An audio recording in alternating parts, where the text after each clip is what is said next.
그 요 몇 년 사이에 여러 기관에서 경제 전망을 한 것을 이렇게 돌아보면 전망치를 새로 수정할 때마다 성장률 수치를 상향 조정한 경우보다는 하향 조정한 이런 경우가 훨씬 더 많은 듯합니다. 그래서 이제 궁금한데 다음번에 수정 전망을 낼 때에 혹시라도 내수 증가율이 지금보다 더 떨어질 가능성은 없습니까? 예, 얼마든지 이론적으로는 가능하고 예. 또 지금 그 한국은행에서 1.6% 내수 소비 증가율을 예측을 했습니다만은 하방 위험은 여전히 존재합니다. 예. 그 아까 말씀드렸던 글로벌 투자은행에서 우리나라 경제 성장률 올해 성장률을 전망할 때 1% 초반대도 있거든요. 그 어느 게 이제 맞을지는 이런 그 경제 여건 진행되는 과정에서 이제 드러날 터인데 지금 현재 시점에서 전망할 때 아마 KDI에서 이런 그 올해 경제 성장률 전망할 때 적어도 전국 불안 요소는 상반기 중에는 해소가 될 것이다 라고 가정을 했을 터인데 만약에 이 전국 불안 요소가 하반기에도 계속 이어진다면은 내수 증가율이 당초 전망보다 더 나빠질 더 나빠질 것이고 그러면 뭐 자영업자는 물론이고 경제가 더 어려워질 것이 뭐 그렇게 예상할 수 있죠. 그래서 하방 위험이 여전히 존재합니다. 참 그 답답하고 어려운 상황이네요. 이런 때 정부가 해야 할 내수 활성화 대책으로는 뭐 어떤 일이 있을까요?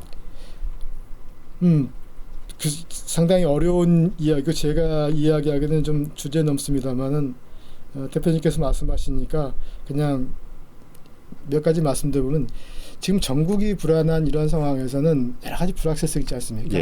이런 때는 최소한 정치권에서 새로운 규제를 만들거나 규제를 강화하는 그런 그 법안들은 만지작거리지 않았으면 좋겠다.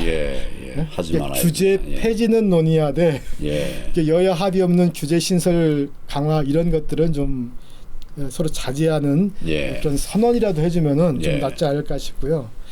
정부도 기왕에 짠 예산을 좀 이 상반기에 조기 집행하는 쪽으로 해서 좀 내수를 활성화하는 것도 좋고, 뭐 환율과 이런 미국과의 금리 격차도 봐야 되겠습니다. 한국은행에서도 때를 놓치지 않고 금리 인하, 기준금리를 인하를 하는 것도 좀 생각을 해봐야 될 거고요.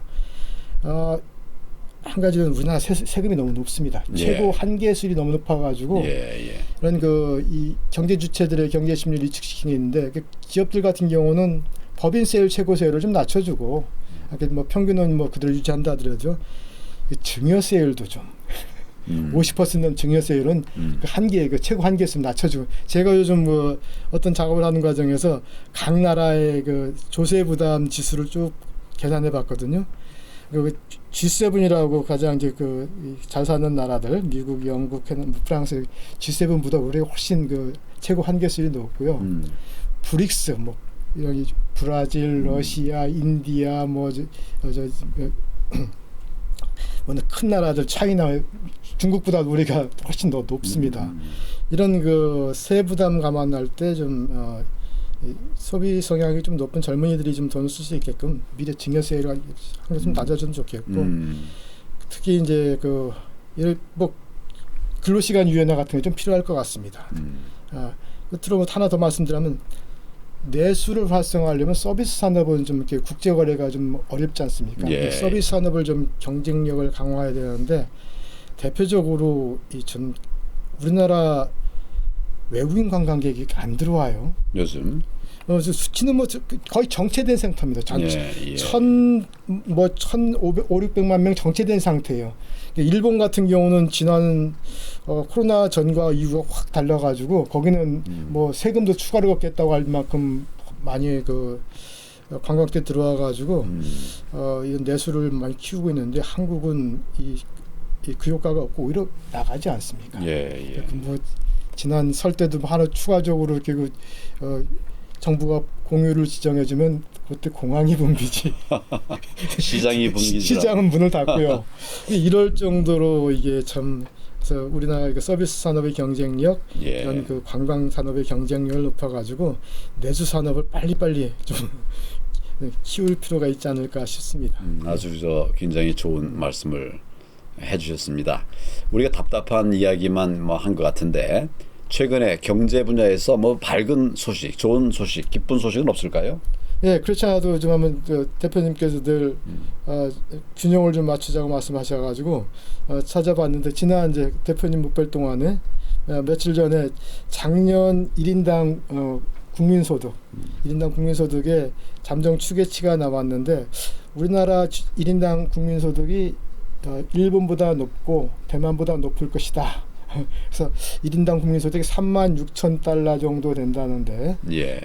일본이 한 33,000달러니까 우리가 일본보다 3,000달러 정도 더 높죠. 예, 그죠? 예. 그래서 그 점은 또 자랑스러워할 수도 있겠습니다. 예, 잠깐만. 이게 그 소득 수준이 지난번 보니까 두 가지 수준으로 또 분류해서 얘기를 하더라고요. 그러니까 제 기억으로는 작년에 33,000불. 예. 그 앞에 31,000불.